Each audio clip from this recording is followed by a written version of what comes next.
Yeah.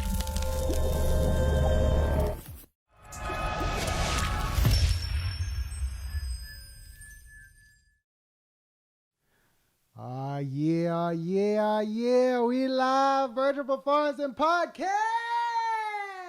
A little distraction for your Saturday satisfaction. We streaming live once again on Facebook. My name is Ellis Williams. This is the beautiful Christine Williams. Oh yeah, how you doing, baby? I am good. Yeah, Very I bet good. you're good now. Yeah, I'm good now. Yeah. You got the newest drink. I call this one the Mermaid WAP. W-A-P. W-A-P. Because, oh my God. How you doing, everybody? Hope you're doing fine. Trying to kill fine. me, y'all, with this drink. Hey, man, it's Saturday. You got to live it up. You know what I'm saying? Yeah. So, we got to go ahead and we got to, I got some news for you, all right? You're probably not going to remember this, but this sucker was funny. So, check this out.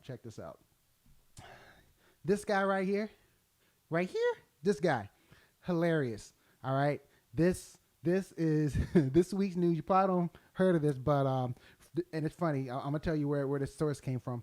So Mickey D's is suing its former CEO Steve Easterbrook over relationships he had with employees. Oh yes, I do remember this story. Yeah. For our listeners, can you tell them a little bit more about what happened? So what had happened was.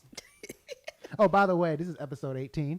You know, CD pimping ain't easy. That's why I got the hat on anyway. But anyway, we don't get into that. We gotta talk about this story because keep your pimp hand strong. The pimp hand strong. Oh, the pimp hand strong with this guy.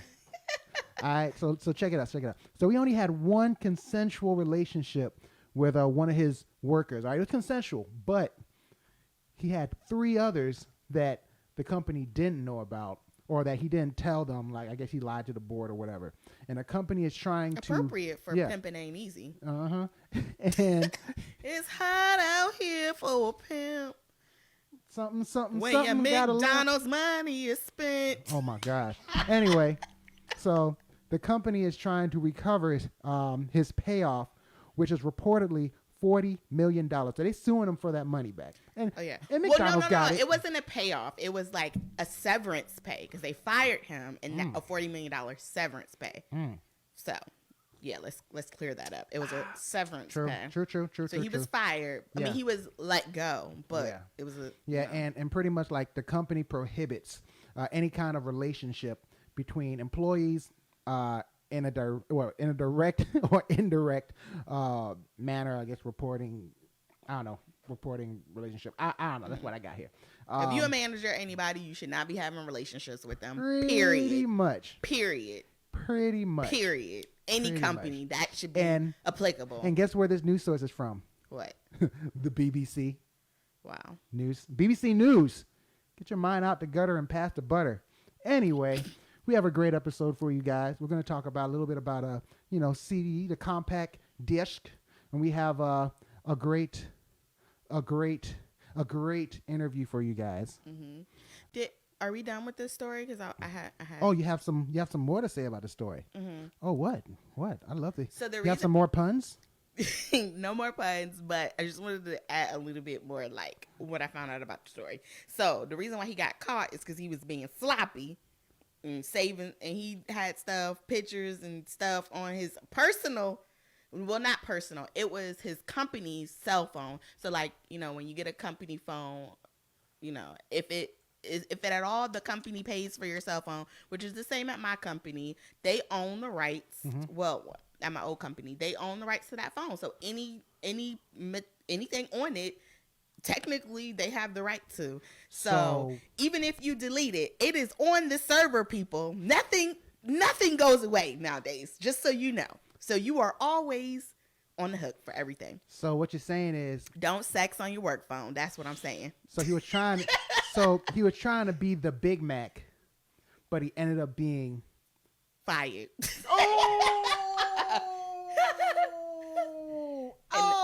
I'm just saying. I'm just wondering if he had confessed to all of the relationships, would he have still got that 40 mil, or would he have been like? Would it have been like 20, 10? He would have still got that WAP. Wow. If you don't know what WAP is, WAP. Search it. You're welcome. Shouldn't Anyway, so we have a special guest today, my good friend and yours. We have the lead vocalist for my group. Yeah, the band you're in. Good Shot Judy. This is Brett Cahoon on Who's On the Line.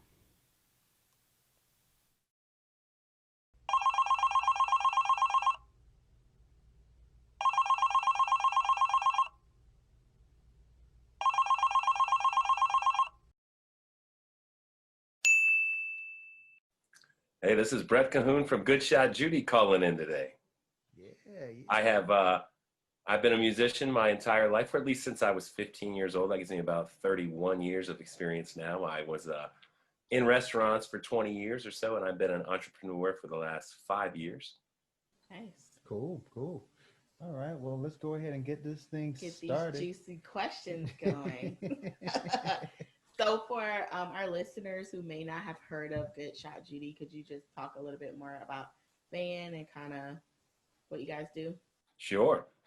So Good Shot Judy was a product of loving jazz music and never seeing it performed in a way that was really lively and engaging, and only seeing it, if I could find it live, it was usually just as a background thing. And I wanted it to be like it was 1959 in Las Vegas again. And that's kind of where the idea of Good Shot Judy started. And then from there, it's grown and become something that's even more than that, where everyone in the band is really engaging, and so I guess the initial conception was like, hey, let's be an event band. Let's recreate this genre, even if it was just for fun. And then we realized that a lot of other people liked it as well, and then we started to become an event band. And I think the concept has grown to, instead of just having a band that backs up a really engaging or entertaining vocalist, it's grown to this thing where the entire group is really entertaining, from the horn section to the rhythm section and the vocalists. And I think that's been a big secret of our success, is that it looks like it's a lot of fun on stage, and that's because it actually is.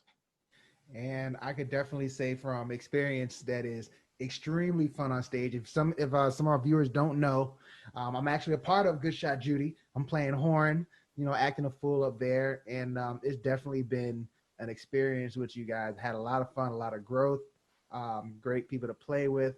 And I would say just recently putting out that album, One Live, definitely check that out, guys. Absolutely. It was definitely a ride, just being able to come in just in time, because I think you guys was already kind of working on something. Yep, actually, we had lots of shows in the can.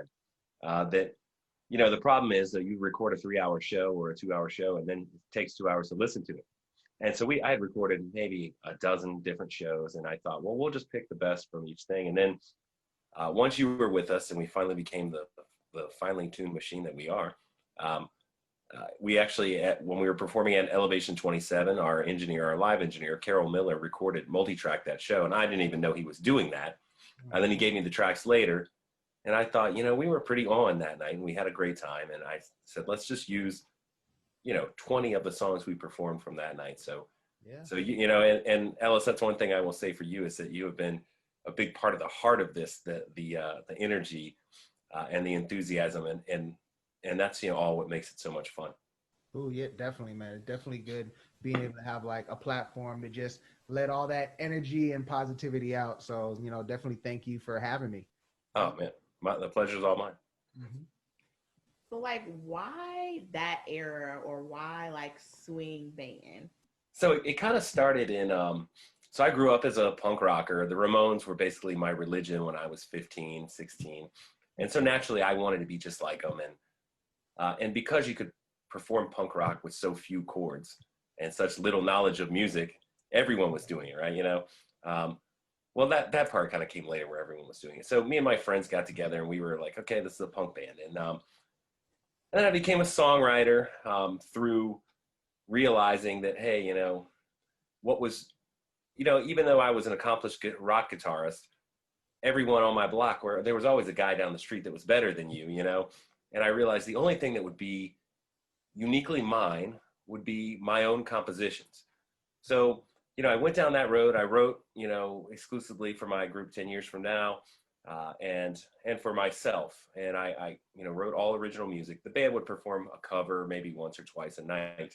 But anyhow, so I kind of grew up, and during the mid-'90s, during the neo swing revival, I saw the Cherry Poppin' Daddies, I think 3 times within about a year and a half. And during those shows, or right at the beginning of those shows, when the lights would go down in the theater or the hall, they would have their play on music, and it was always Frank Sinatra's Come Fly With Me.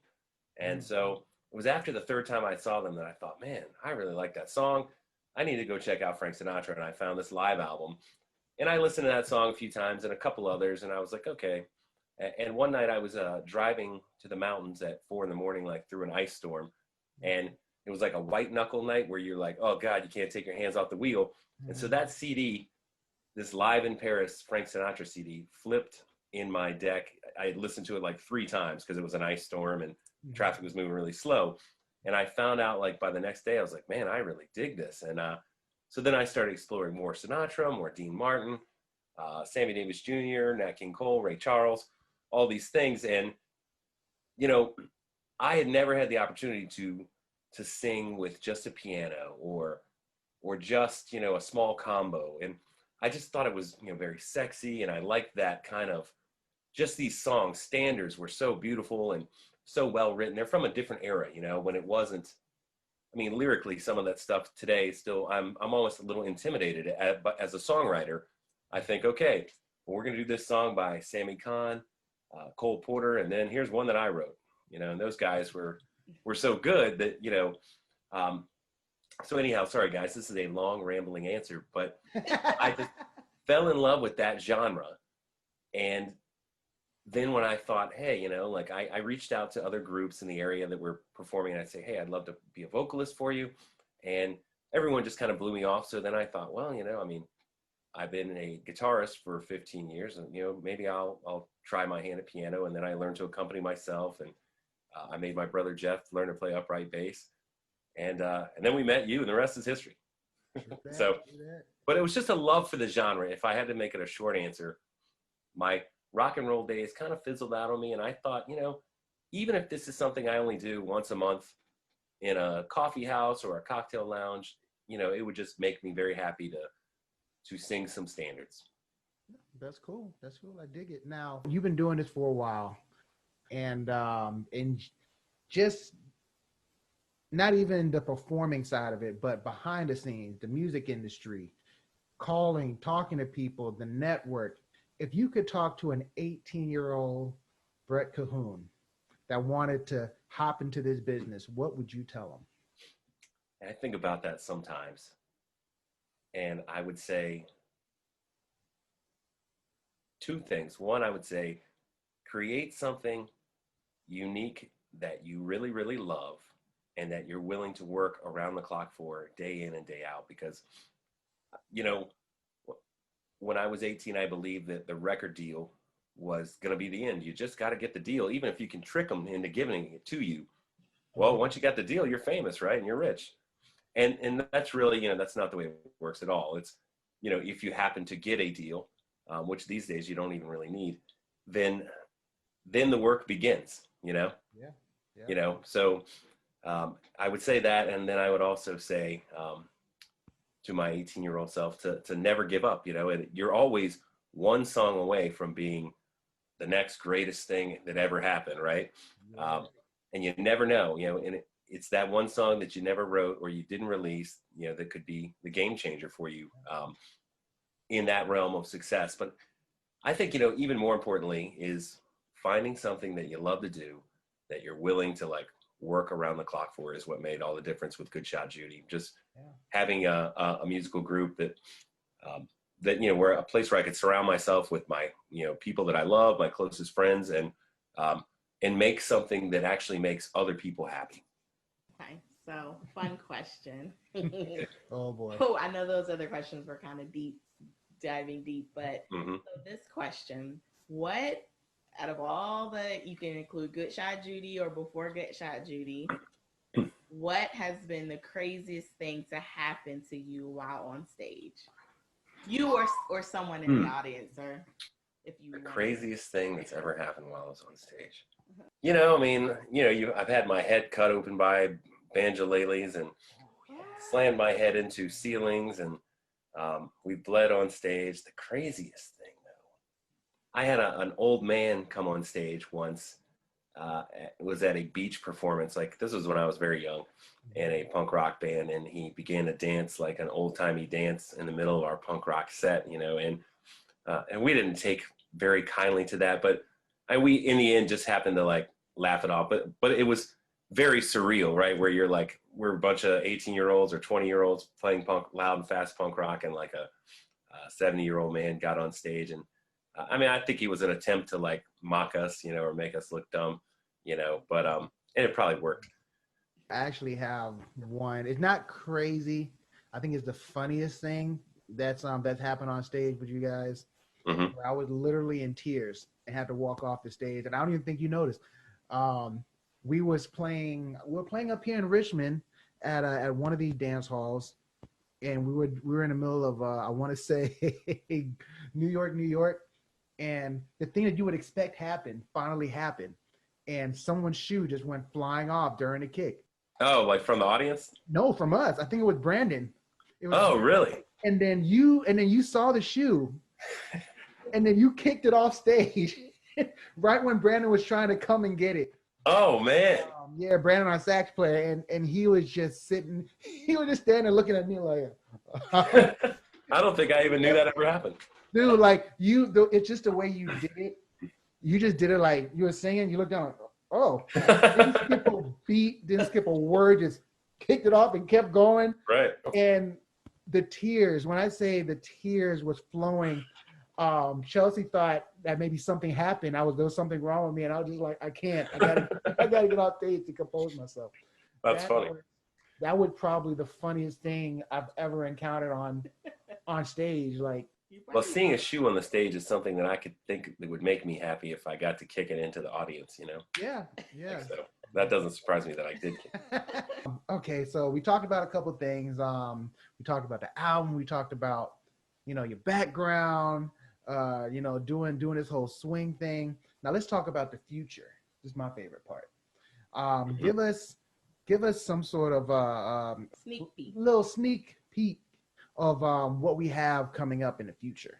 All right. So first things first, as far as Good Shot Judy is concerned, is I want to get our, you know, we've been performing the Christmas album, or the Christmas show, excuse me, for last year was our 5th year at doing that. So we've compiled quite a bit of different repertoire, and I believe we finally now have enough arrangements that if we're picking from the 40 or 50 songs that we've done over the years, so we could probably put together a really solid holiday, you know, Christmas album with about 15 tunes there. So I'm really excited about recording that because, you know, as you guys know, we have such a wonderful string section that we can include on these things and really make a record that that can stand for itself. Like One Live, and I just happen to have a copy here on my desk, you know. This is like a great representation of what Good Shot Judy has become as far as an event band. You know, 1 hour, 20 songs there that are all fan favorites. But I think what's going to be really fun for me is to, you know, make a Christmas album and really be able to push the production to the next level and not just say, well, that's what happened because it was live and you just got to live with it. You know, to be in the studio and track it in our own studio and be able to take the time to say, hey, that's really good, but it's not great. Why don't we make it great? I want to hear what it would sound like if this album was great. So, so that's the first thing that I'm very, very interested in spending a lot of time doing that. And then from there, I'm ready to start tracking, or not, maybe even just rehearsing some of this original music that I've been writing. And I've been very excited about getting our horn section together and starting to work on these things. And, you know, COVID-19 has been obviously a nightmare for everyone, but it's really destroyed our sort of rhythm, you know, as far as like being a working band. You know, why we got so good is just all the repetition. It just makes you really good at what you're doing. And so I'm looking forward to getting some regularly scheduled time where we're like, okay, this week we're going to spend however long it is we have, working out parts for this song and really releasing some high quality Good Shot Judy original material that will hopefully, be as successful and with our fans, as all the stuff that we normally do, all the jazz and swing. Cool. That's awesome. Yeah. You can't beat a band with a good, loyal fan base, and those guys are going to love it once we finally drop some original content. Let's hope so. Dude, We have the best fan base in the world. Yes. They are amazing, Jimmy Kimmel is happening. I'm telling you. Yep. All right. I always think about that when you said that to me that night at Virginia Beer Company. Yeah. Thank you so much for coming on the show. Yeah. My pleasure, guys. Yeah. If I think of any other crazy thing that happened on stage, I will send you a video snippet in the next day. Hey, cool. And somehow we'll put it on here, or we might just make it a post on the We Live podcast or Instagram. Actually, with that said, tell our listeners and our viewers how they can follow you, Good Shot Judy, and get their hands on a copy of One Live. Oh, good call. To buy the album, you can visit www.goodshotjudy.com and go to the shop. We also have lots of other great merch items there, like T-shirts and hoodies and polos and all that fun stuff. There's stickers. We have some shot glasses and sunglasses coming and things like that. And you can also tune in and watch the Good Shot Show on Facebook.com/GoodShotJudy. That's on Thursday nights at 7:00. We took off last week for a vacation, and we are excited to be back this week. So don't miss out on that. Cool. This guy has like the best announcer's voice. If you need an announcer's voice for any project that's coming up, hit up Brett, and he got you. Thanks, Ellis. I have been thinking that might be a next career step if I ever get caught up enough to I would like to do some work don't forget to visit Top Golf here in Virginia Beach. It would be fun, I think, to do little advertisements and stuff like that. Let me know if you need one for the show. Hey, it just might. It's 7:00 and it's time for We Live. I don't know. We'd have to work it out. Hey, we'll work something out. Yeah. Good shot, Judy. Oh my gosh, she said she was gonna do it, so I had to. I just wanted to. Good shot, Judy. All right, thanks, Brett, for being on the show. That was cool. That was awesome. Get that One Live, and definitely catch all of us on Thursday, 7:00, the Good Shot Show. All right, so now it is time to get into. Where is it? I can't find it. Trivia. Yeah, we're gonna go ahead and I have some cool stuff for you guys. I have all the questions and all the answers. So if you know the answers to these questions, these are all related to the compact disc. All right, CD. Okay, so if you know any of these, put it in the comment section. Let's talk about it, and then we'll go ahead and keep it moving. Yeah, thanks, Brett. All right, yeah, said nice work. Okay, so for the first question. Are you ready, Christine? I was born ready. I doubt it.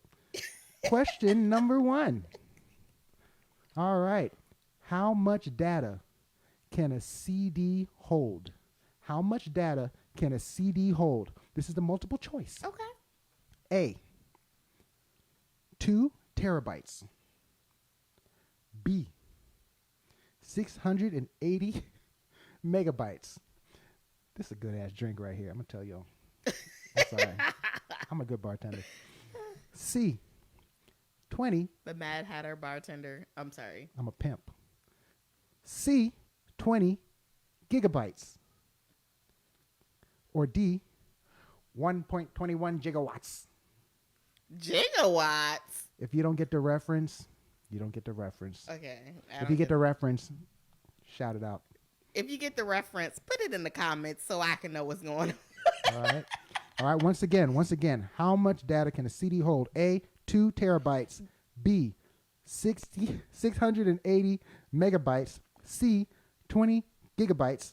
Or D, 1.21 gigawatts. What's your answer? Okay, so I feel like this is a trick question because you can buy CDs. Well, back in the day, you could buy CDs that were like different capacity, like they could have different storage capacity. You think so? Yes. Okay. So, I'm going to say yes. My dad used to have a lot of CDs, so yes. Everybody's dad had a lot of CDs. Um, Yeah, Good Shot Judy got it. so, I'm going to go with B, 680 MB. Okay. Brett said C. All right. Nadine said 680. All right. We're going to find out at the end of this. All right. Okay. So now, that's it for number 1. Question number 2. All right. When were CDs first made available to the public? Ooh. What year? This is also multiple choice. See if you can figure it out. Okay. Mom, you are wrong. Okay. A, 1982. Okay. B, 1986, the greatest year ever, because that's when I was born. C, 1990. Or D, 1979. Well, I feel like this is a trick question again because this was probably before I was born. So,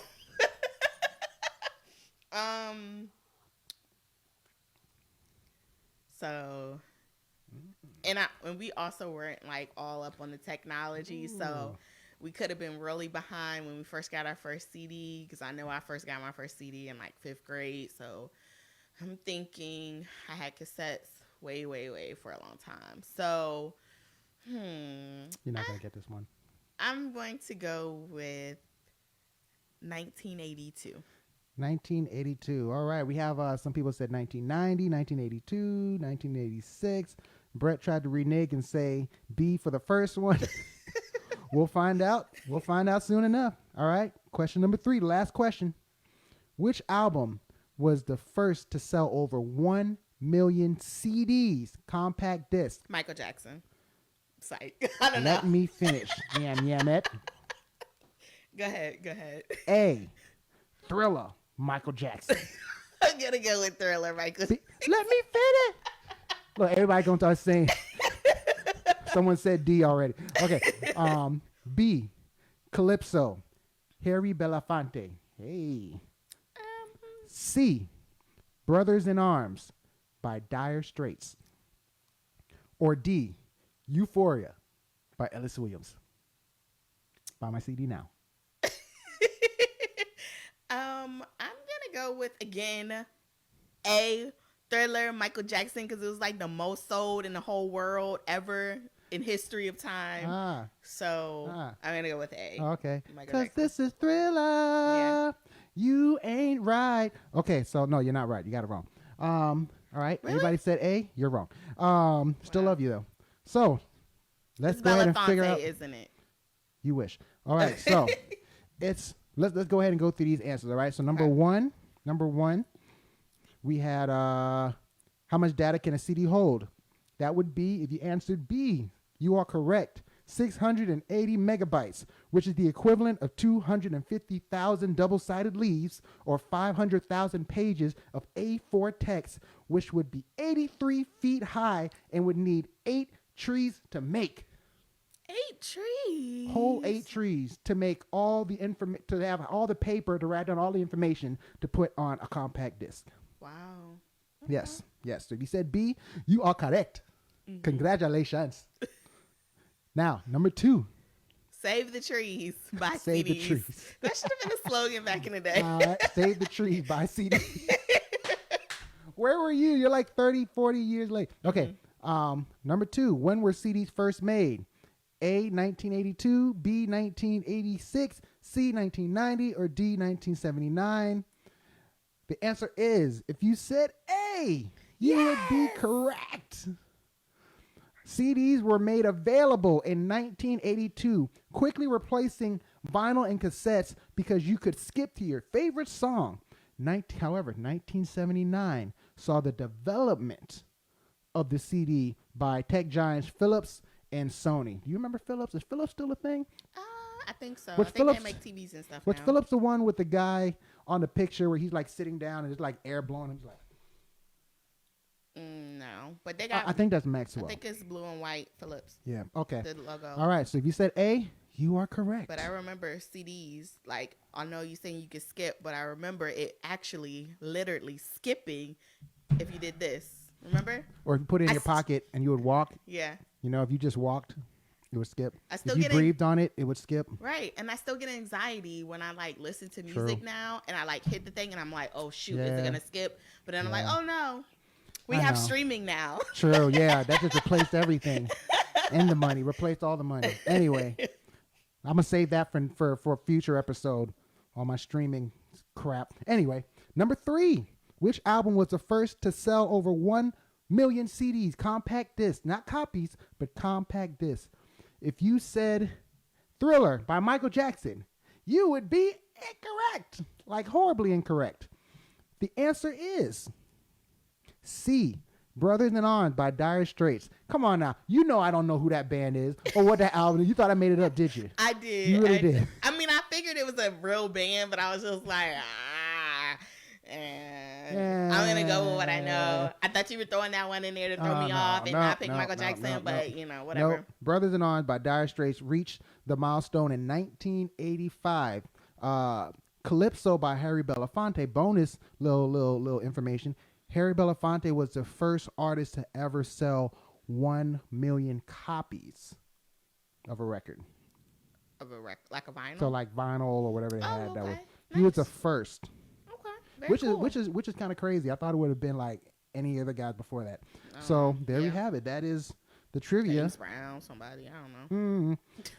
Now it's the trivia, and now it's time for yours, definitely not mine, favorite. When, where, why? Presented by Treats Talk. Treat Talk. Treat Talk.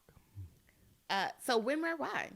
Where we talk about destinations that we'd love to go to if we weren't, you know, stuck at home. Yeah, on travel restrictions. You know, by almost every country in the world now. Yep. Because some people don't know how to wear their masks and stay home. But anyway, that's beside the point. Oh damn. Oh damn. I need to. Oh no. So today's destination, we're gonna jump right into it, is the great country of Barbados. Yes. So where in Barbados do you want to go? So this destination includes the whole island. It's not specific to a particular area because the whole island takes about 3 hours to go round trip. That's assuming that you don't make any stops.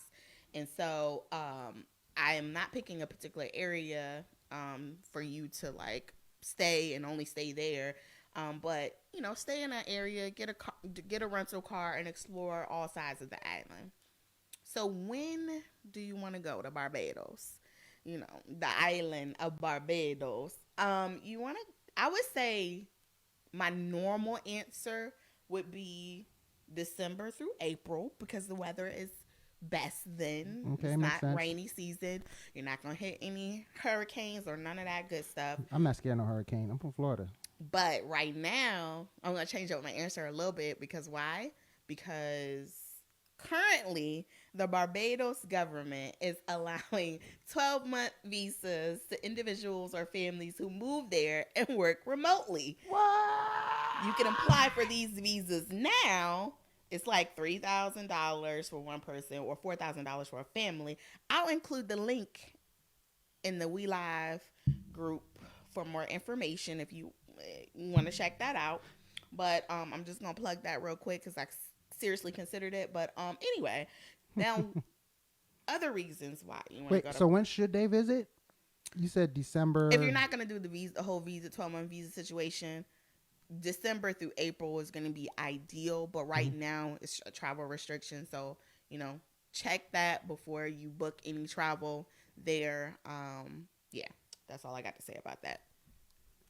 So more reasons why you should visit there. What? Oh, I was looking at what Good Shot. They said I might want to go remote and play from Barbados. You damn right. Why not? Why not? Why not? So, obviously the beaches. You can do snorkeling, surfing, swimming, laying on the beach, whatever you like to do. They have rum. They make rum there. Make rum there?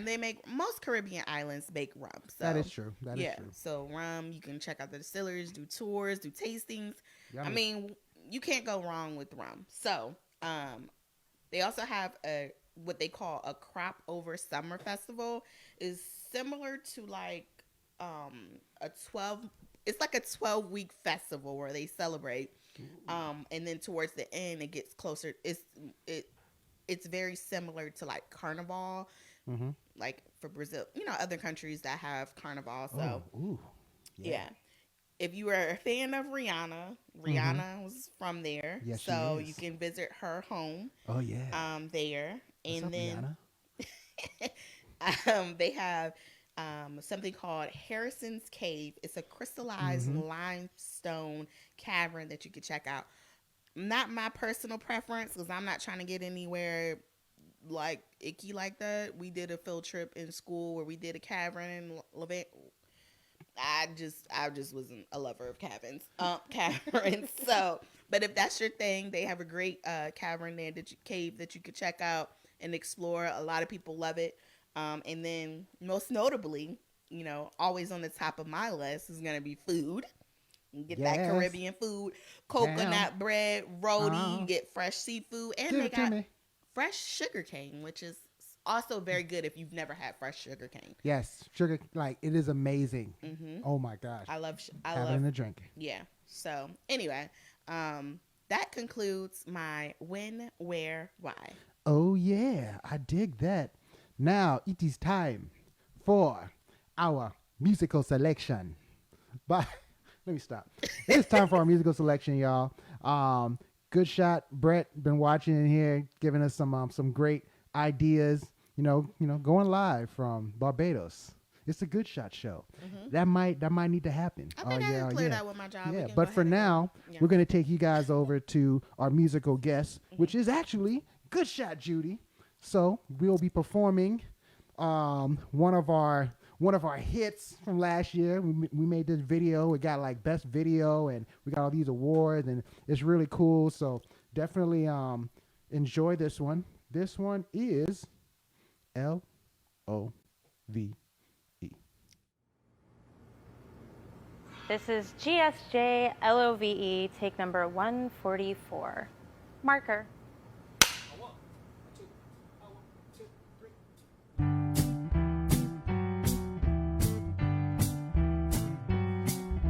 L is for the way you look at me. O is for the only one I see.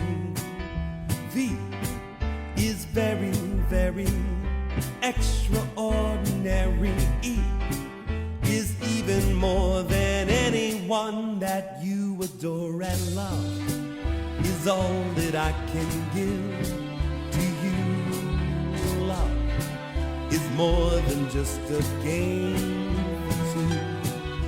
Two in love can make it. Take my heart and please don't break it. Love was made for me and you.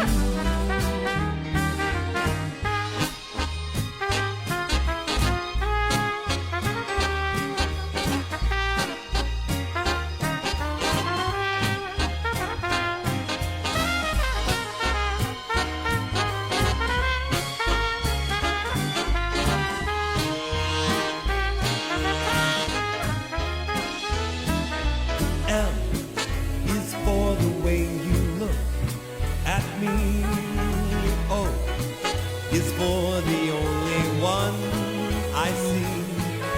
V is very, very extraordinary. E is even more than anyone that you adore, and love is all that I can give to you.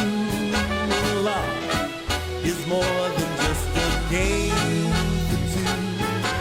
Two in love can make it. Take my heart and please don't break it. Love was made for me and you.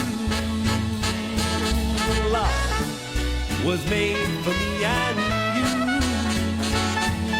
Love was made for me and you.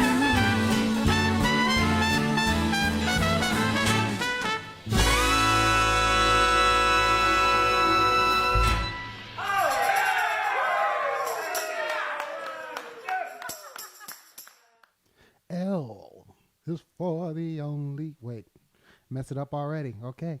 Yeah. But anyway. I never had anybody come deliver chocolate and flowers to my door and skip home. Anyway, that's besides the point. But That's because you had not met me yet. Oh, no, I did the wrong thing. Anyway, that's what happens when you press buttons too much.